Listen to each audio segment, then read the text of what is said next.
You walk into networking events and struggle to make meaningful connections, watching others effortlessly charm everyone they meet. Every conversation feels forced and uncomfortable, while you wonder why some people seem to naturally draw others to them like magnets, leaving you feeling invisible and awkward in social situations. I am Dale Carnegie, and I spent decades studying human nature and teaching millions of people the principles that transform strangers into friends and critics, into supporters. Through my work with over 750,000 students and countless business leaders, I discovered that likability isn't a mysterious gift, it's a skill that follows specific, learnable principles. What I'm about to share with you are the exact techniques that have helped everyone from executives to salespeople become genuinely magnetic personalities. These aren't manipulation tactics or fake charm, they're authentic principles rooted in human psychology that create real, lasting connections. But first, like this video, subscribe for more life-changing insights, and comment below where you're watching from. I want to know which corner of the world is ready to transform their relationships and influence. Let me take you back to a small farm in Missouri, where a painfully shy boy named Dale Carnegie, that was me, spent his days dreading every social interaction. I can still feel the knot in my stomach when I had to speak to anyone outside my immediate family. The irony wasn't lost on me later in life that the person who would teach millions how to win friends and influence people once couldn't order a meal without sentiment. My father was a farmer who struggled to make ends meet, and I watched him work from dawn to dusk with little to show for it. But what struck me most wasn't his financial struggles, it was how isolated he seemed. He had few friends, fewer conversations, and even fewer moments of genuine joy. I saw in him what I feared I might become, a good man who lived a lonely life, because he never learned how to connect with others. When I earned my teaching certificate from Warrensburg Normal School, I thought I was simply getting a job. What I discovered was my first laboratory for understanding human nature. Standing in front of those rural school children, I realized something profound. Every person, no matter how young or old, craves one thing above all else: to feel valued and understood. I remember Sarah, a quiet girl in the back row who never spoke unless forced to. One day, I complimented her on her careful handwriting, and I watched her entire demeanor transform. She began participating, smiling, and bringing me wildflowers. That moment taught me that recognition has the power to unlock human potential in ways I never imagined, but teaching also showed me my own limitations. I struggled to connect with the older students, the challenging ones, the ones who seemed determined to dislike me. I began studying what the successful teachers did differently. They didn't just teach subjects, they understood people. They knew that before you can fill a mind, you must first touch a heart. My teaching years were filled with small revelations about human behavior. I noticed that students learned better when they felt appreciated, that discipline problems disappeared when children felt heard, and that enthusiasm was contagious when it was genuine. These weren't theories from textbooks. They were daily observations of human psychology in action. The breakthrough came when I realized that my greatest weakness, my deep sensitivity to how others felt, was actually my greatest strength. While other teachers focused on curriculum, I focused on connection. I discovered that when students liked me, they wanted to learn from me. When they felt I genuinely cared about them as individuals, they would move mountains to please me. This revelation extended far beyond the classroom. I began practicing these principles in my daily life, and I watched my world transform. Conversations became easier, friendships developed naturally, and opportunities began presenting themselves. I wasn't becoming a different person, I was becoming a better version of myself by learning to see the world through others' eyes. The year was 1912, and I was standing in front of a room at the YMCA in New York City, staring at 28 business professionals who had paid good money to learn public speaking. My hands were sweating, my voice was shaking, and I was certain I was about to humiliate myself in front of these successful men who seemed so much more confident than I felt.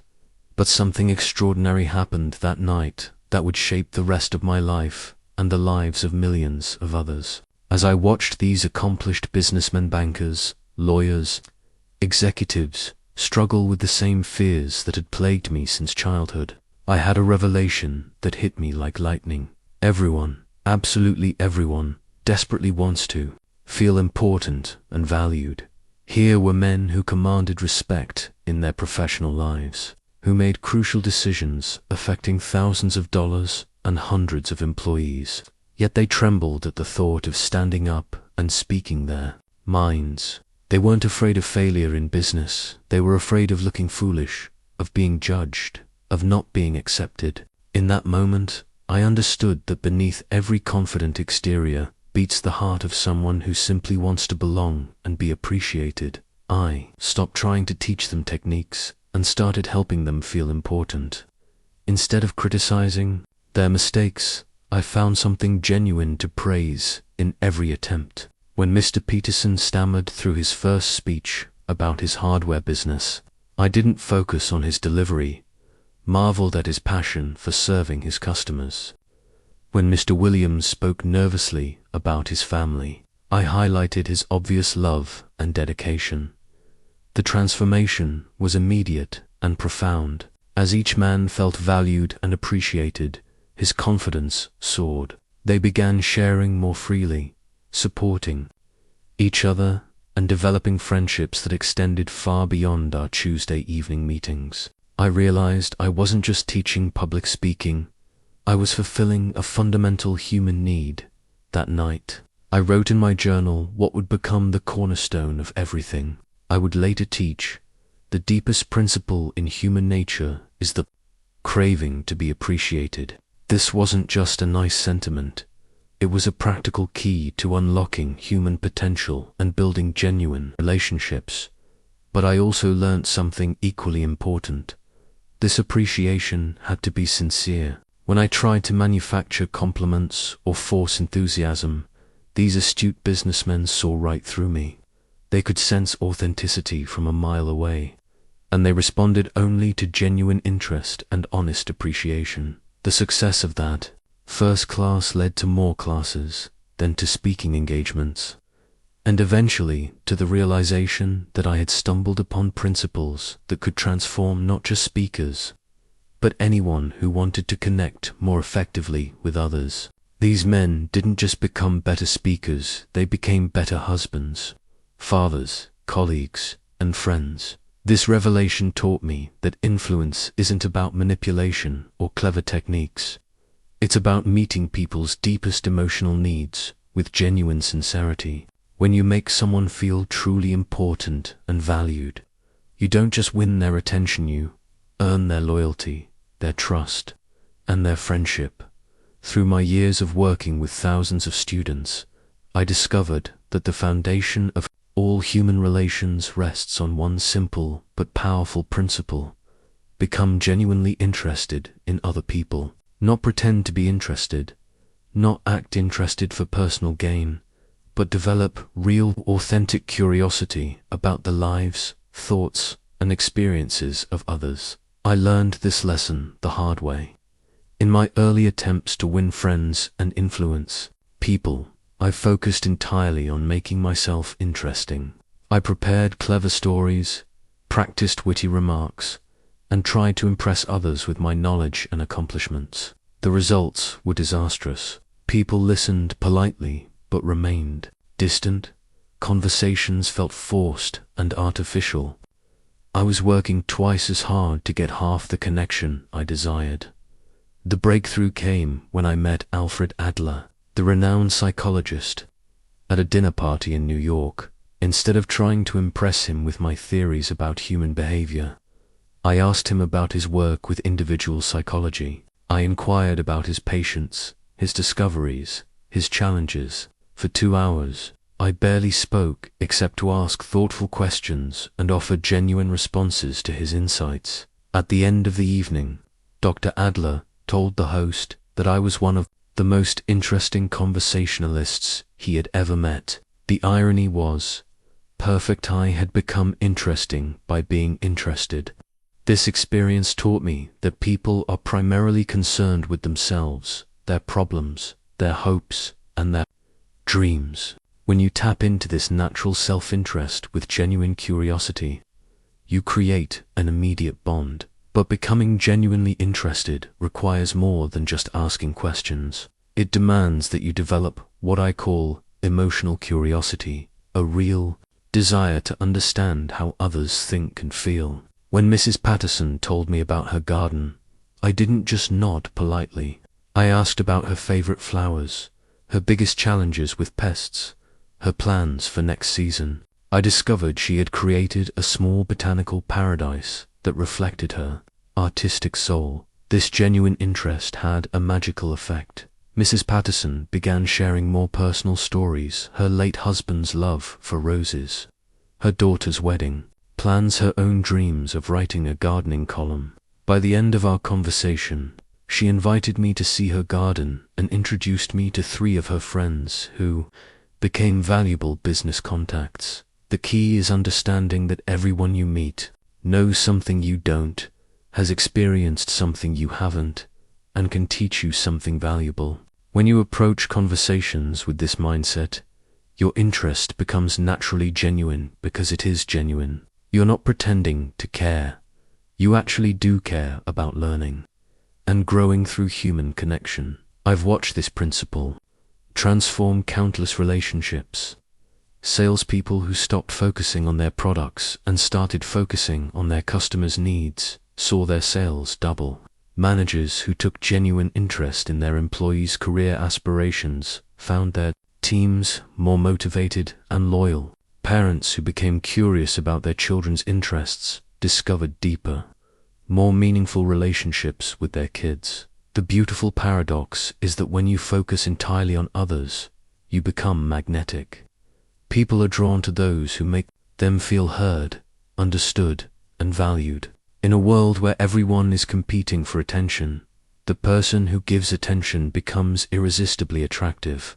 I'll never forget the evening I met Jim Farley, Franklin Roosevelt's campaign manager, at a political gathering in Albany. What struck me wasn't his political acumen or his strategic brilliance, it was his supernatural ability to remember names. He greeted a hotel clerk by name whom he hadn't seen in 2 years, recalled the wife's name of a railroad conductor from a brief introduction 6 months earlier, and asked a waiter about his son's baseball team by name. As I watched Jim work the room, I realized I was witnessing a masterclass in human relations. Every person he encountered lit up when he remembered their name. Their posture straightened, their smiles became genuine, and their attention became completely focused on him.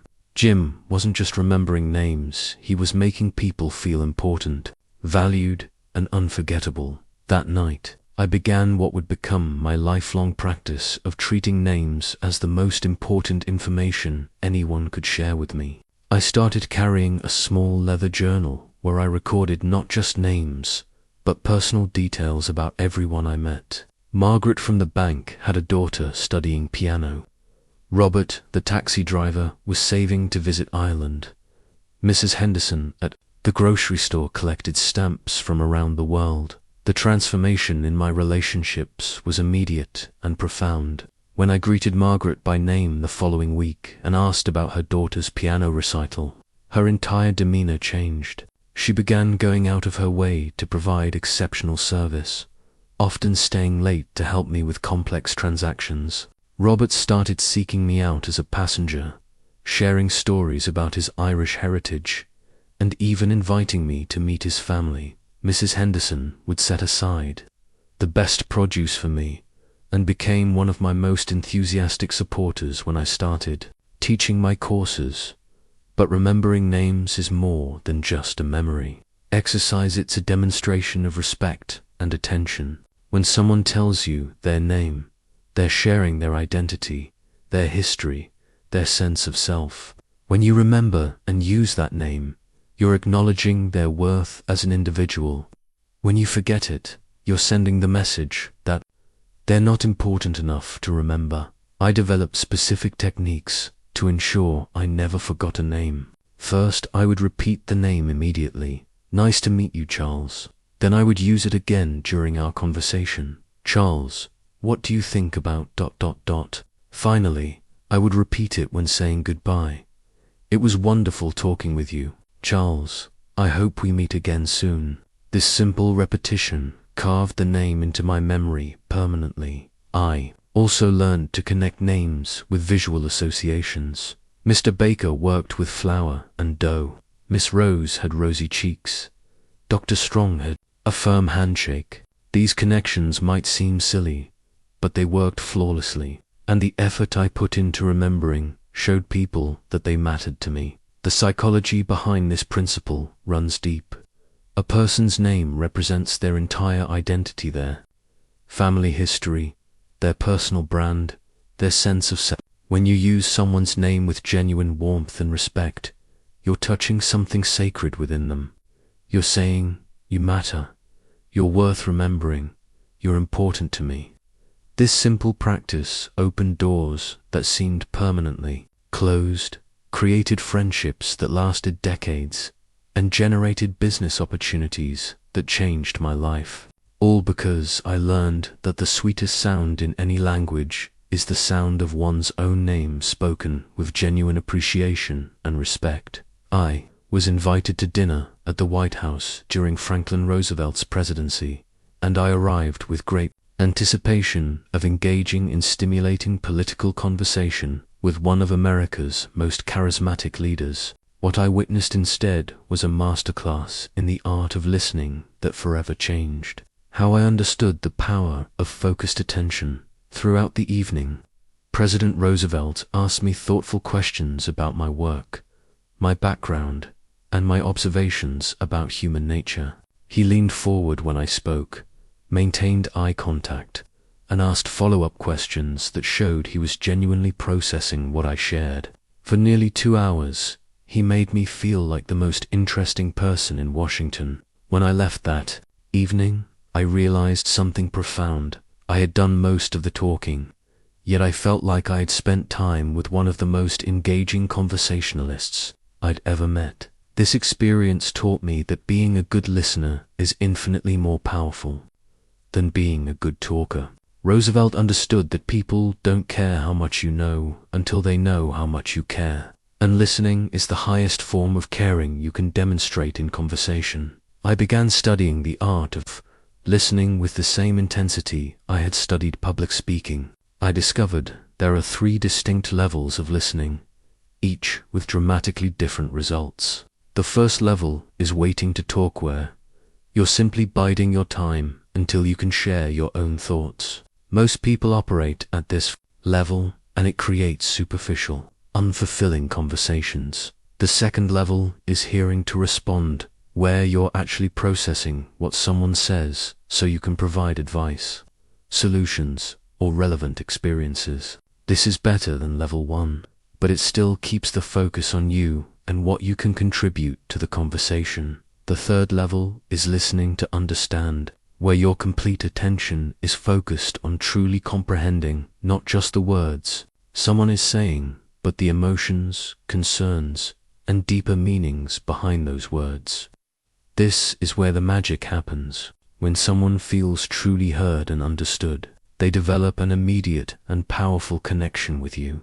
I practiced this third level of listening with my students and discovered remarkable results. When Mr. Thompson shared his struggles with his teenage son, instead of immediately offering advice, I simply listened.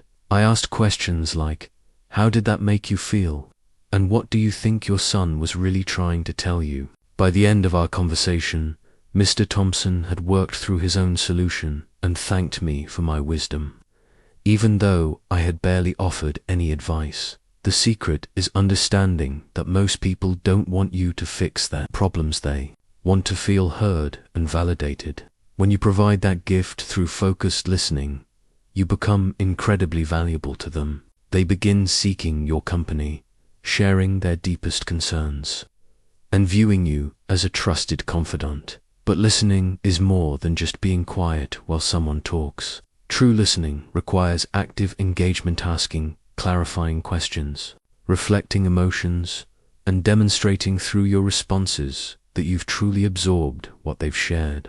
When someone finishes telling you about their challenges at work and you respond with, "It sounds like you're feeling frustrated because your contributions aren't being recognized," you've shown that you weren't just hearing words, you were understanding feelings. This skill transformed every relationship in my life and became the foundation for everything else I taught about human relations. During my early years working with Dale Carnegie's Steel Empire, I witnessed something that would become the cornerstone of my philosophy about human relations. I watched Mr. Carnegie transform a failing department by implementing what he called the psychology of appreciation, and the results were nothing short of miraculous. The department in question was hemorrhaging money, plagued by low morale, and on the verge of being shut down entirely. The workers seemed defeated.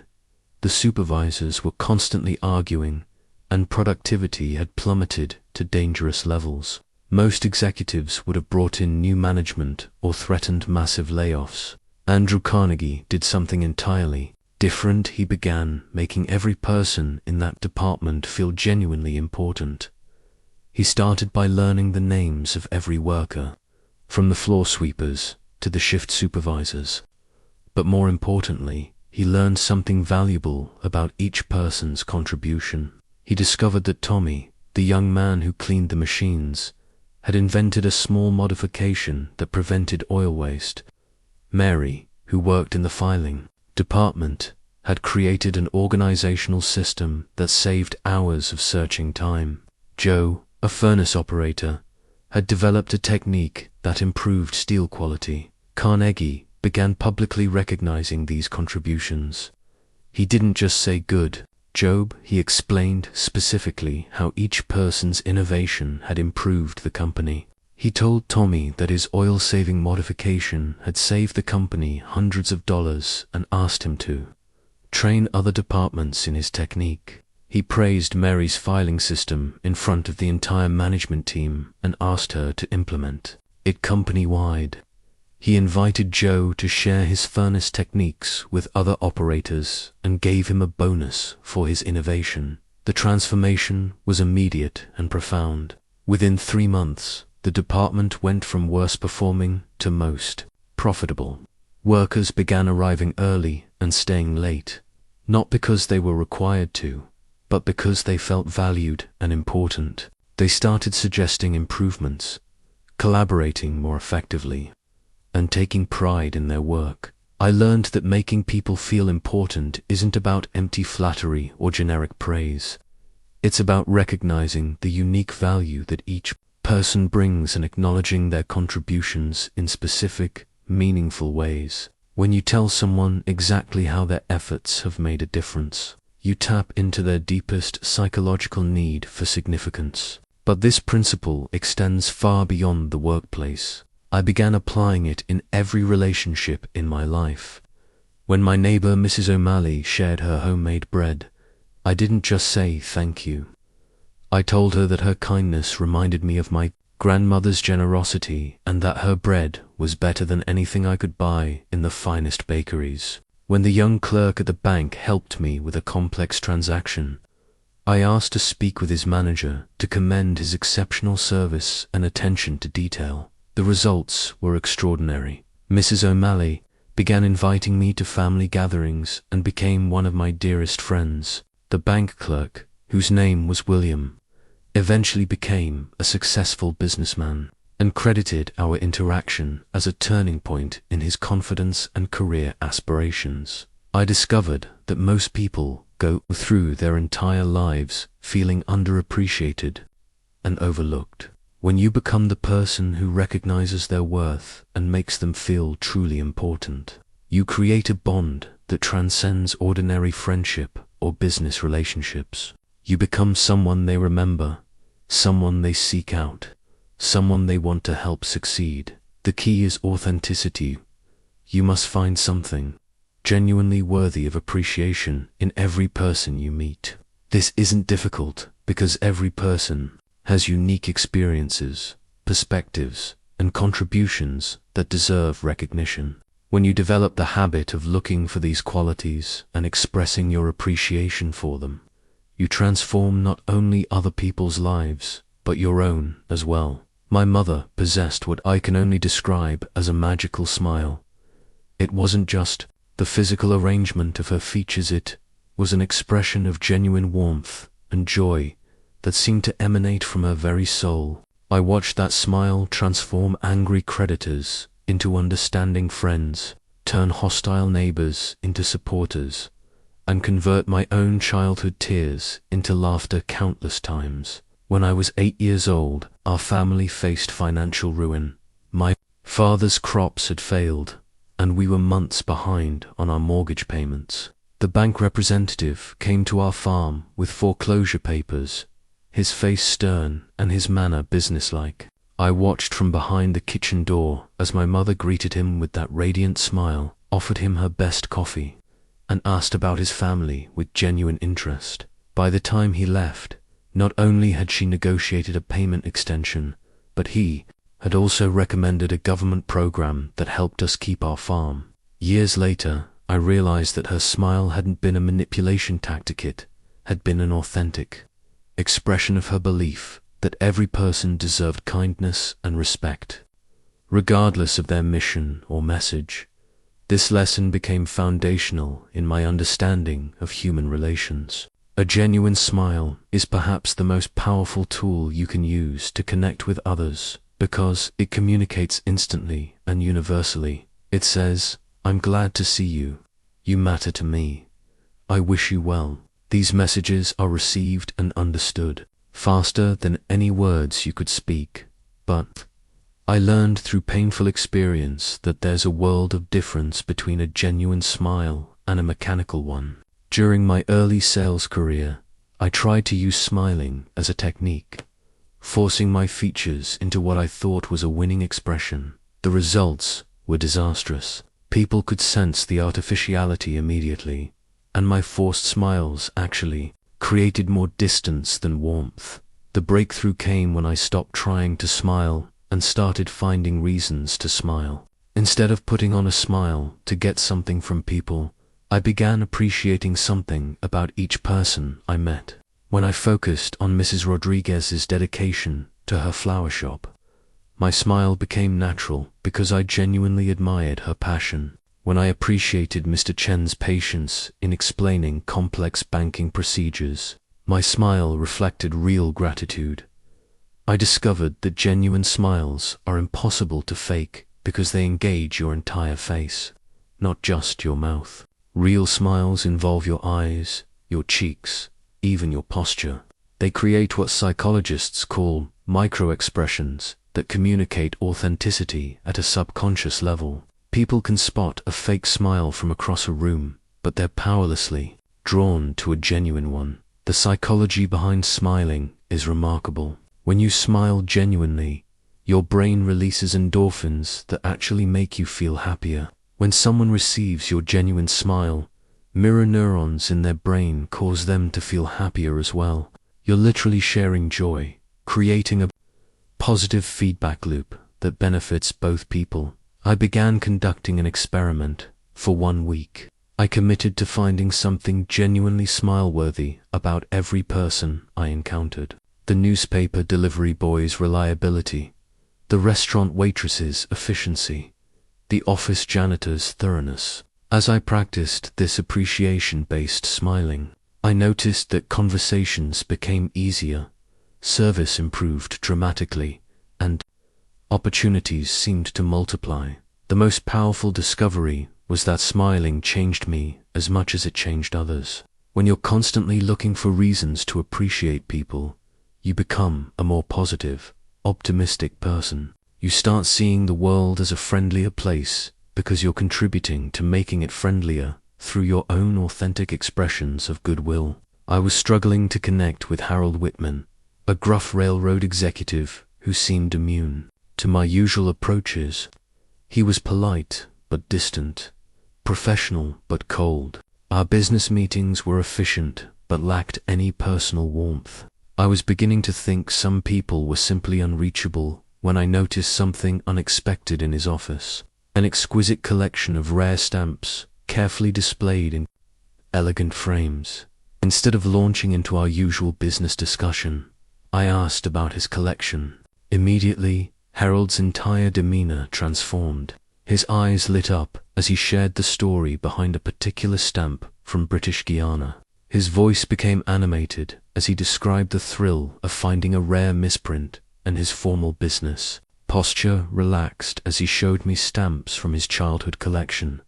For the next hour, I discovered that Harold wasn't cold or unfriendly. He was passionate, knowledgeable, and deeply sentimental. His stamp collecting connected him to his late father, who had started the collection, and 2 friends around the world who shared his hobby. By the time we finally discussed business, we weren't just business associates, we were 2 people who had found genuine common ground. This experience taught me that every person has hidden passions, interests, and experiences that can serve as bridges to meaningful connection. The key is developing the curiosity and patience to discover these connection points and the wisdom to explore them with genuine interest. I began approaching every new relationship as a treasure hunt for shared interests. With Mrs. Patterson, it was our mutual love of gardening that opened the door to deep friendship. With Dr. Roberts, it was our shared experience of growing up in small Midwestern towns. With young Thomas, the elevator operator, it was our common concern for his mother's health challenges. But finding common ground isn't just about discovering shared hobbies or experiences. It's about identifying shared values, concerns, and aspirations. When I met Sarah, a young teacher struggling with difficult students, we connected over our shared belief in the potential of every child. When I spoke with Mr. Franklin, a business owner facing tough competition, we bonded over our mutual commitment to treating employees with dignity and respect. The psychology behind this principle is powerful. When people discover they share something significant with you, whether it's a hobby, an experience, a value, or a concern, they immediately feel less alone in the world. They see you as part of their tribe, someone who understands them at a deeper level than most people do. I learned to ask strategic questions that helped uncover these connection points. What do you do for enjoyment outside of work? What's the most interesting place you've ever visited? What cause or issue do you care most deeply about? These questions opened doors to personal sharing that revealed countless opportunities for genuine connection. The most important discovery was that when you find authentic common ground with someone, you're not just building a relationship, you're creating a foundation for trust, understanding, and mutual support that can last a lifetime. These connections become the bedrock of both personal happiness and professional success. I was once approached by a struggling salesman named Robert, who couldn't understand why his presentations fell flat despite his encyclopedic knowledge of his products. I watched him give his pitch to a potential customer, and the problem was immediately clear. Robert talked for 30 minutes straight about features, benefits, and specifications without asking a single question about what the customer actually needed. This experience reminded me of something I had learned from studying the ancient philosopher Socrates. The great teacher never lectured his students. Instead, he asked thoughtful questions that led them to discover truth for themselves. Through questions, Socrates made his students feel wise and important, while simultaneously guiding them toward greater understanding. I began experimenting with what I called Socratic selling in my own interactions. Instead of telling people what they should think or do, I asked questions that helped them reach conclusions on their own. The results were remarkable. When people arrived at decisions through their own reasoning process, they felt more confident in those decisions and more committed to following through. The key is understanding that there are different types of questions, each serving a different purpose in building relationships and influence. Surface questions like "How are you?" or "What do you do for work?" are conversation starters but rarely create deep connection. These are necessary but not sufficient for meaningful relationships. Discovery questions probe deeper into people's experiences, challenges, and aspirations. What's the most rewarding aspect of your work? What challenges are you facing in your industry? What would have to happen for this to be your best year ever?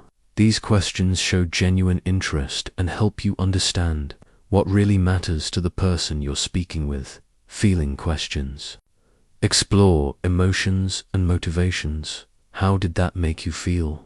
What concerns you most about this situation? What would success look like to you? These questions create intimacy and trust because they acknowledge that emotions matter and that you care about the person's inner experience. Vision questions help people articulate their hopes and dreams. Where do you see yourself in 5 years? What would you attempt if you knew you couldn't fail? What legacy do you want to leave? These questions are powerful because they connect you to people's deepest aspirations and make them feel understood at a profound level. I discovered that the magic happens when you ask questions with genuine curiosity rather than hidden agendas. People can sense when you're asking questions to manipulate them versus when you're asking because you truly want to understand them. The difference is the same as between interrogation and conversation. Robert learned to transform his sales approach by starting every interaction with discovery questions. What challenges are you facing with your current system? What would an ideal solution look like to you? What concerns do you have about making a change? By the time he presented his product, he could speak directly to the customer's specific needs and concerns, making his presentations incredibly relevant and compelling. The beautiful paradox of questioning is that when you focus entirely on understanding others, you become fascinating to them. People leave conversations feeling heard, valued, and eager to continue the relationship with someone who cares enough to ask thoughtful questions and listen carefully to the answers. Early in my career, I made the mistake that destroys more relationships than perhaps any other single error. I tried to win arguments.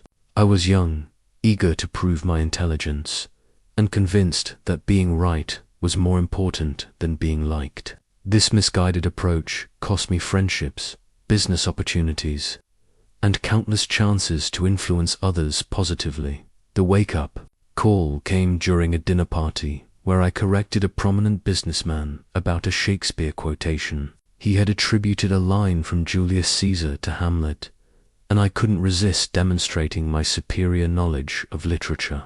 I quoted the correct source with obvious satisfaction, expecting appreciation for my scholarship. Instead, I watched him become embarrassed, then defensive, then hostile. The evening was ruined, and he avoided me at future social gatherings. That night, I realized something profound.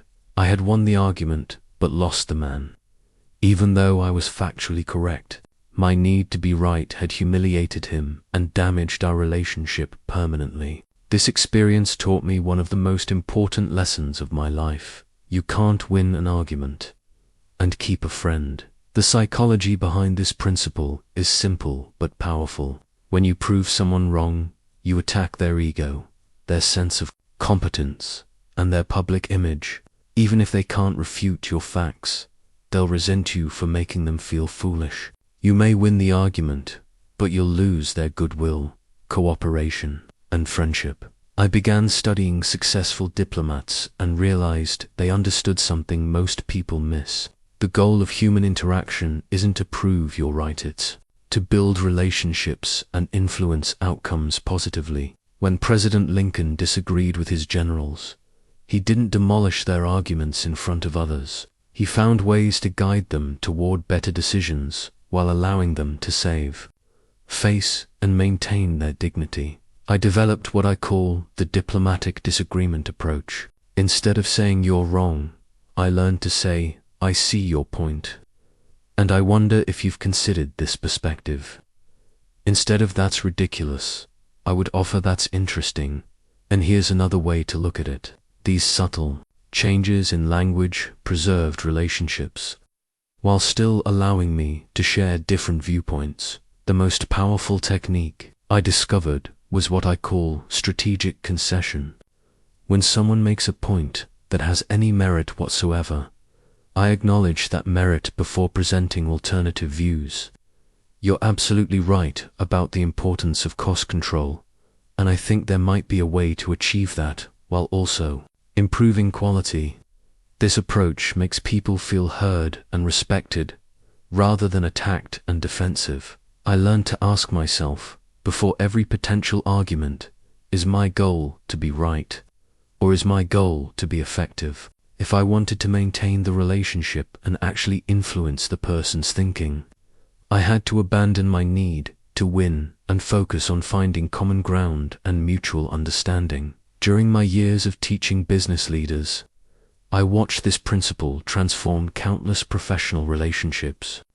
Managers who stopped arguing with their employees and started collaborating with them saw dramatic improvements in morale and productivity. Salespeople who abandoned high-pressure tactics and embraced consultative approaches doubled their success rates. The irony is that when you stop trying to win arguments, you actually become more influential. People trust you more because they know you're not trying to make them look foolish. They listen more carefully to your ideas because they feel safe expressing their own thoughts without fear of attack. I witnessed one of the most remarkable transformations in human behavior when I observed how a simple handwritten note changed an entire department's culture. The department head, Mr. Stevens, was struggling with a team that seemed unmotivated and disconnected from their work. Productivity was declining, morale was low, and several valuable employees were considering leaving the company instead of implementing new policies or disciplinary measures. Mr. Stevens tried something different.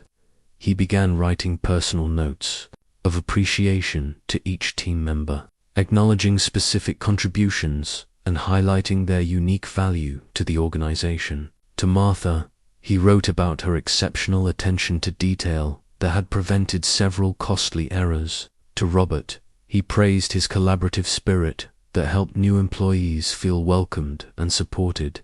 Within 2 weeks, the transformation was dramatic. Martha began staying late to review important documents without being asked. Robert started mentoring new hires with enthusiasm and dedication. The entire team's energy shifted from reluctant compliance to eager engagement. What had changed wasn't their job descriptions or compensation, it was their sense of being valued and appreciated. This experience reinforced something I had learned throughout my career. Human beings have an insatiable hunger for recognition and appreciation.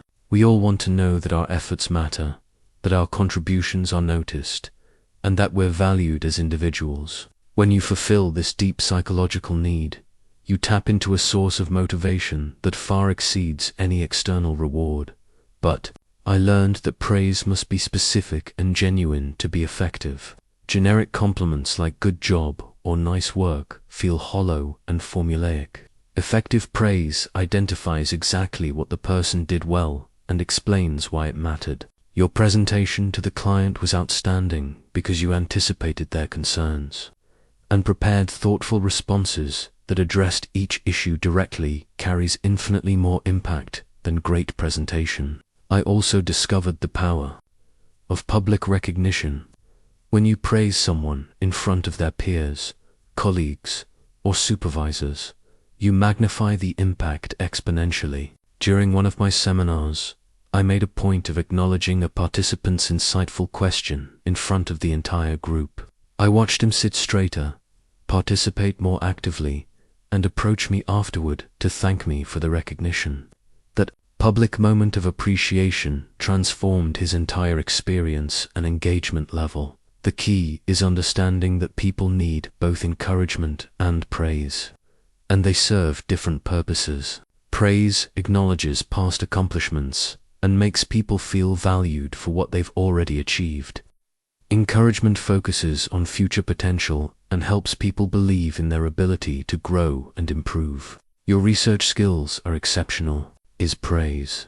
I'm confident you have the research abilities to tackle this challenging project, is encouragement. I learned to become a praise detective, constantly looking for opportunities to recognize the good in others. When the hotel desk clerk went out of his way to secure a quiet room for me, I thanked him specifically and asked to speak with his manager to commend his exceptional service. When a student overcame her fear of public speaking, I acknowledged her courage and growth in front of the entire class. The ripple effects of genuine appreciation are extraordinary. People who feel valued and recognized become more confident, more willing to take initiative, and more committed to excellence. They also become more appreciative of others, creating a positive cycle that transforms entire organizations and communities. But perhaps most importantly, I discovered that becoming generous with praise and recognition changed me as much as it changed others. When you're constantly looking for the good in people and expressing appreciation for their contributions, you become a more positive, optimistic person. You start seeing the world as a place filled with talented, dedicated people rather than focusing on faults and shortcomings. One of the most painful experiences of my early career occurred when a prominent business magazine published a scathing review of my first book. The critic dismissed my ideas as simplistic platitudes and suggested that my approach to human relations was naive and impractical in the real world. My initial reaction was pure defensiveness. I wanted to write an angry rebuttal defending my work and attacking the reviewer's credibility. Fortunately, I had learned enough about human psychology to pause before responding. I realized that my defensive reaction would only validate the critic's assessment and potentially damage my reputation further. Instead, I decided to treat this criticism as a gift and opportunity to learn and improve my work. I wrote a thoughtful letter to the critic, thanking him for taking the time to review my book and acknowledging that some of his points had merit. I asked for specific suggestions about how I could make my ideas more practical and applicable to complex business situations. To my surprise, he responded with a detailed letter offering constructive feedback and even invited me to lunch to discuss my work further. That lunch meeting became one of the most valuable conversations of my career. My former critic became an informal advisor who helped me refine my approach and strengthen my subsequent writing. More importantly, he became an advocate who recommended my work to colleagues and clients, because he saw that I was genuinely committed to improvement. Rather than simply defending my ego, this experience taught me that how you handle criticism reveals more about your character than how you handle praise. When someone criticizes you, they're giving you valuable information about how your words or actions are being perceived. If you respond defensively, you miss the opportunity to learn and grow. If you respond with curiosity and gratitude, you can transform critics into allies. I developed what I call the Aikido approach to criticism. Instead of meeting force with force, you redirect the energy in a positive direction. When someone says your idea won't work, instead of arguing, you respond with what concerns you most about this approach, or what would need to change for this to be more effective. This response transforms confrontation into collaboration. The key is separating your identity from your ideas or actions. When someone criticizes your proposal, they're not attacking you as a person, they're providing feedback about a specific aspect of your work. This separation allows you to evaluate criticism objectively rather than emotionally. I also learned to look for the grain of truth in every criticism, no matter how harshly it's delivered. Even unfair or exaggerated criticism usually contains some element of valid concern. When a disgruntled student complained that my courses were too focused on platitudes instead of practical techniques, I initially felt defensive, but upon reflection, I realized he was right that I needed to provide more specific, actionable strategies alongside the philosophical principles. The most powerful discovery was that gracefully handling criticism actually increases people's respect and trust in you. When others see that you can accept feedback without becoming defensive or hostile, they're more likely to be honest with you in the future and more willing to work with you through challenging situations. I learnt the secret of influential conversation from an unlikely source, a dinner party hostess named Mrs. Worthington, who had an extraordinary talent for bringing together diverse groups of people and facilitating discussions that led to remarkable outcomes. Business deals were struck, partnerships were formed, and lifelong friendships were created at her table, all through her masterful orchestration of conversation. What fascinated me was that Mrs. Worthington rarely dominated these conversations herself. Instead, she seemed to guide them with subtle questions and gentle redirections that brought out the best in every participant. I began studying her techniques and discovered that she understood something most people miss. The goal of influential conversation isn't to convince people of your viewpoint, it's to create an environment where people convince themselves.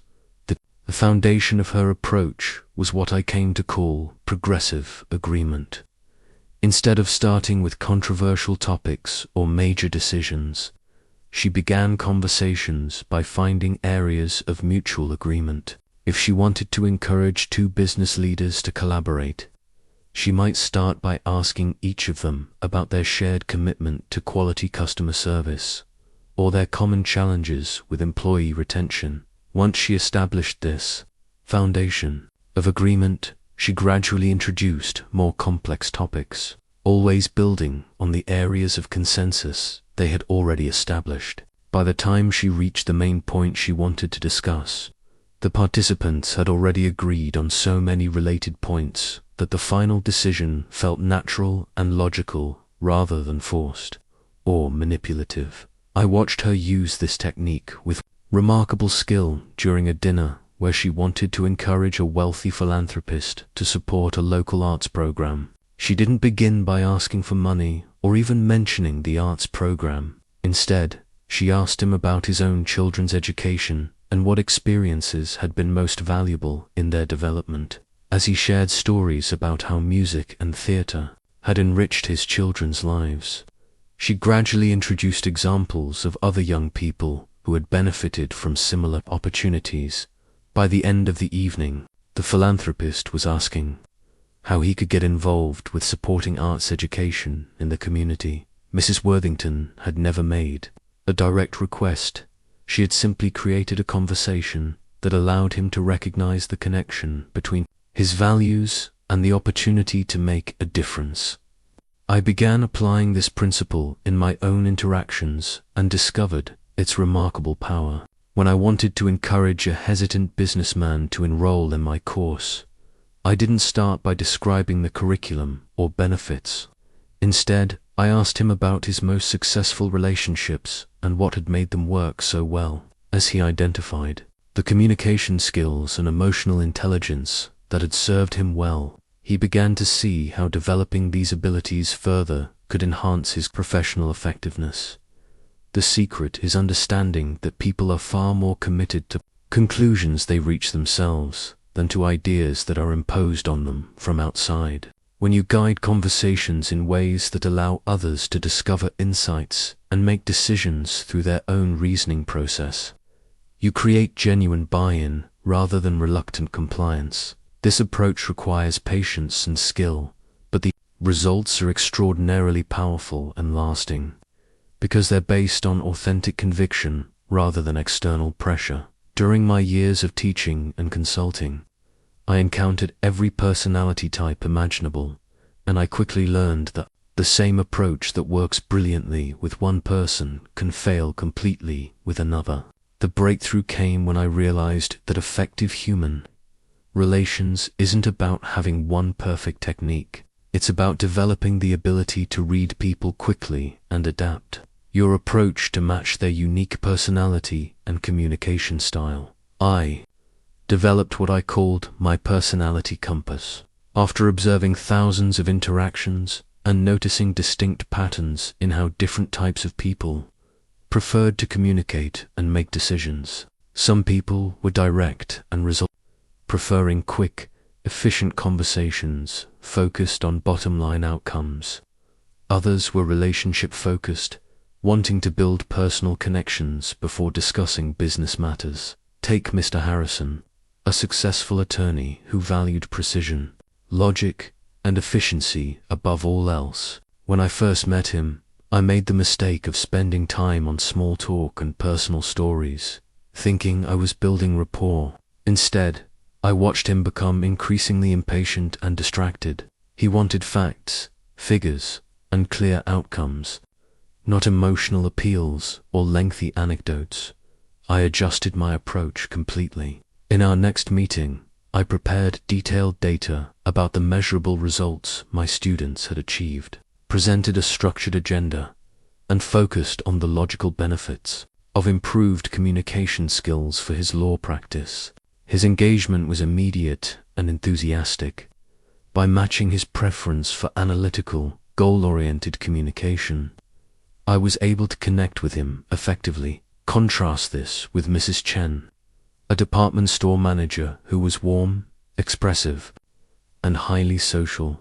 She thrived on personal connection and wanted to understand not just what I was teaching, but why it mattered to real people.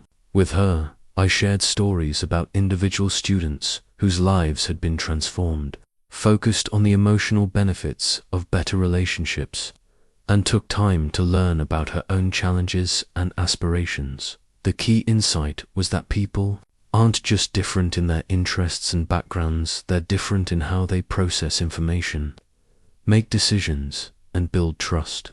Some people need to see detailed evidence before they're convinced. Others rely more on gut feelings and personal recommendations. Some prefer to make quick decisions, while others need time to reflect and consider all angles. I learned to watch for subtle clues that revealed people's communication preferences. Did they speak quickly and get straight to the point, or did they take time to explore context and background? Did they focus on facts and logic, or did they emphasize feelings and relationships? Did they seem comfortable with ambiguity, or did they prefer clear structure and predictability? But the most important discovery was that adapting your approach doesn't mean being fake or manipulative. It means showing respect for how others prefer to communicate and receive information. When you match someone's communication style, you're not changing who you are, you're presenting yourself in a way that makes it easier for them to understand and connect with you. I also learned that flexibility in approach had to be balanced with authenticity in values. While I would adjust my communication style to match different personalities, I never compromised my core principles or made promises I couldn't keep. The goal was to build genuine connections more effectively, not to deceive or manipulate. This ability to read and adapt became one of the most valuable skills I ever developed, transforming my effectiveness in every relationship and professional situation. The most valuable lesson I learned about relationships came not from a dramatic moment or profound conversation, but from a simple Christmas card that arrived at my office 15 years after I had last spoken with the sender. It was from Thomas Mitchell, a shy accountant who had attended one of my early courses in Chicago. Inside the card was a handwritten note that read, "Mr. Carnegie, I still use the principles you taught me every day. They changed my life, and I wanted you to know that I've never forgotten your kindness." This unexpected message made me realize something profound. The relationships that matter most aren't built in single interactions or dramatic moments. They're cultivated through consistent, genuine care expressed over time. Thomas remembered me not because of any grand gesture, but because I had taken a personal interest in his success and had followed up with him months after our course ended to see how he was applying what he had learned.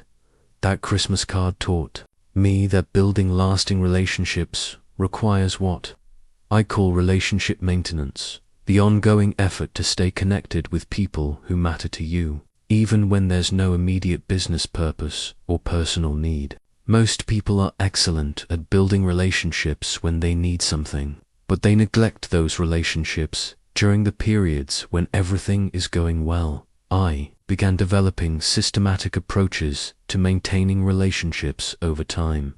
I kept detailed records not just of people's names and contact information, but of their interests, family situations, career goals, and personal challenges.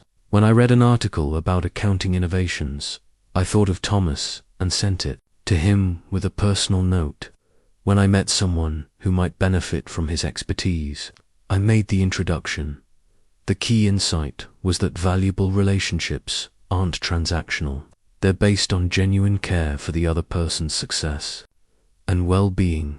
When you reach out to someone only when you need something, they sense the agenda immediately. But when you contact them to share opportunities, offer congratulations, or simply check on their progress, you build trust and goodwill that can last decades. I learned to celebrate other people's victories as enthusiastically as my own.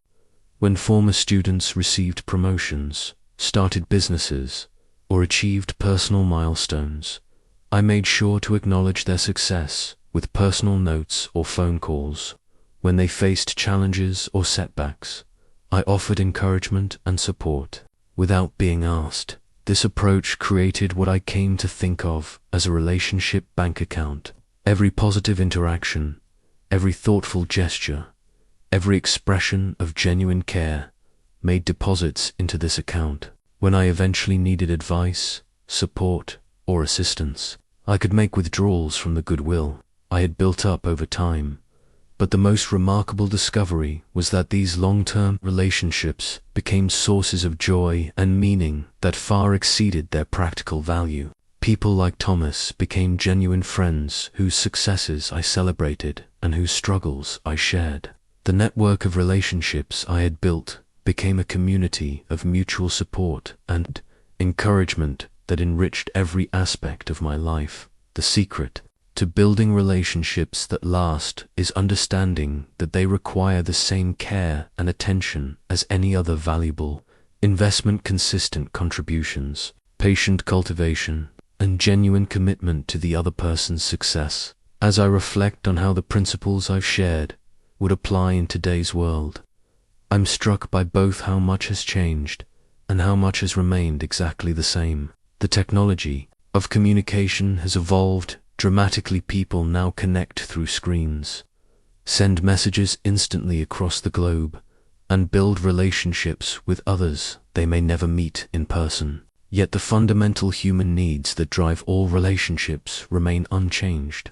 The desire to feel valued, understood, and important in many ways. These timeless principles are even more crucial in the digital age, because genuine human connection has become rarer and therefore more precious.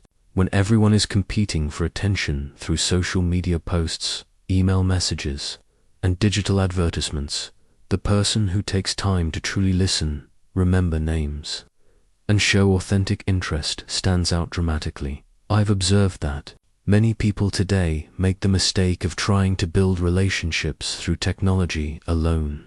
They accumulate hundreds of connections on professional networks or friends on social platforms, but they lack the deep, meaningful relationships that provide real support and satisfaction. They've confused networking with relationship building, quantity with quality. The principles I've taught work just as powerfully in digital communication, but they require intentional adaptation. When you send an email, you can still demonstrate genuine interest by referencing previous conversations and asking thoughtful questions about the recipient's current projects or challenges. When you participate in video calls, you can still practice active listening by giving your complete attention and asking follow-up questions that show you're truly engaged. The art of remembering names becomes even more important when so much communication is impersonal and automated. When you take the time to use someone's name in an email subject line or begin a message with a personal greeting, you immediately distinguish yourself from the countless generic communications people receive daily, making others feel important, takes on new dimensions in a world where everyone has a platform to share their thoughts and achievements. You can acknowledge someone's professional accomplishments through thoughtful comments on their posts, share their content with your own network, or send private messages celebrating their successes. These digital expressions of appreciation can be just as meaningful as face-to-face recognition when they're genuine and specific. The challenge of avoiding arguments becomes more complex when discussions happen in public forums where others can observe and judge your responses. The same principles apply.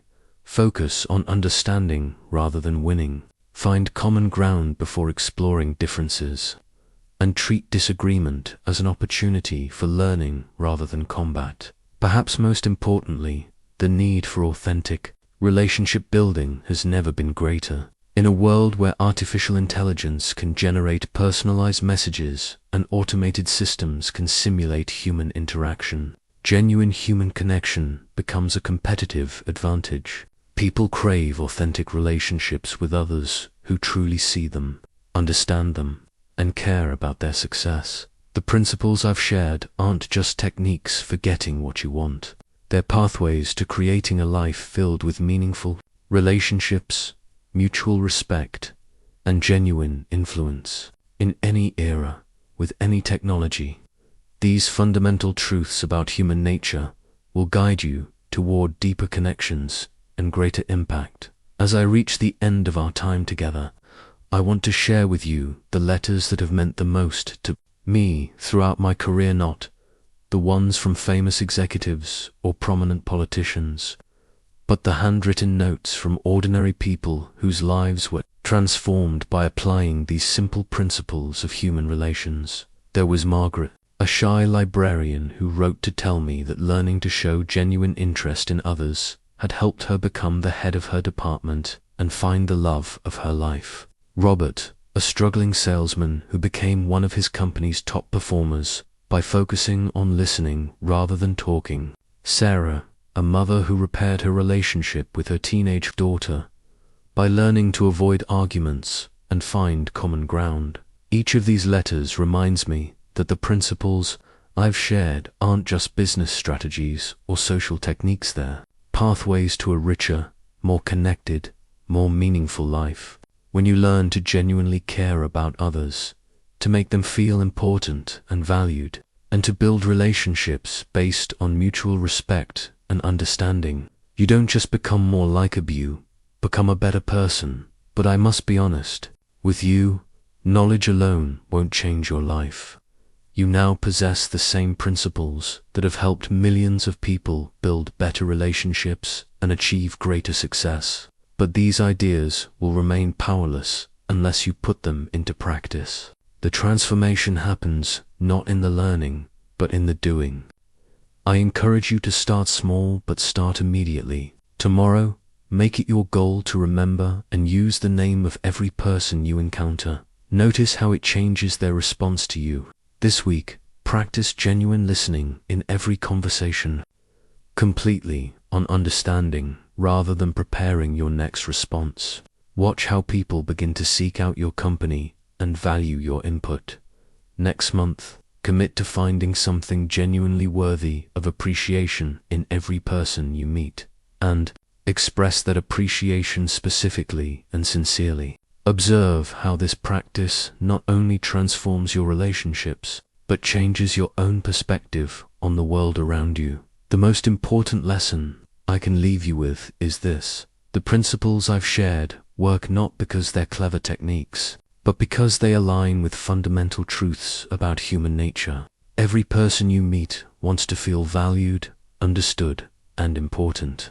When you fulfill these deep needs in others, you create bonds that transcend ordinary social interaction.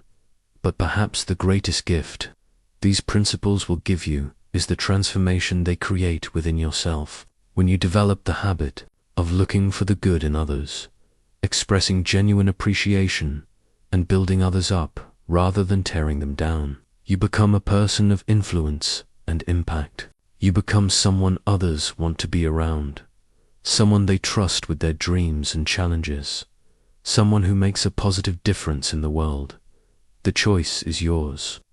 You can continue as you've always been, or you can begin today to apply these time-tested principles and watch your relationships, your life transform before your eyes. The principles are simple, the benefits are profound, and the time to begin is now. Remember, the secret to making anyone like you isn't really a secret at all. It's the ancient wisdom of treating others with the genuine care, respect, and appreciation that every human being deserves. When you master this art, you don't just win friends and influence people, create a legacy of positive impact that will ripple through generations. Start today. Start with the next person you meet. Start with genuine interest, authentic appreciation, and heartfelt respect. Your transformed life awaits.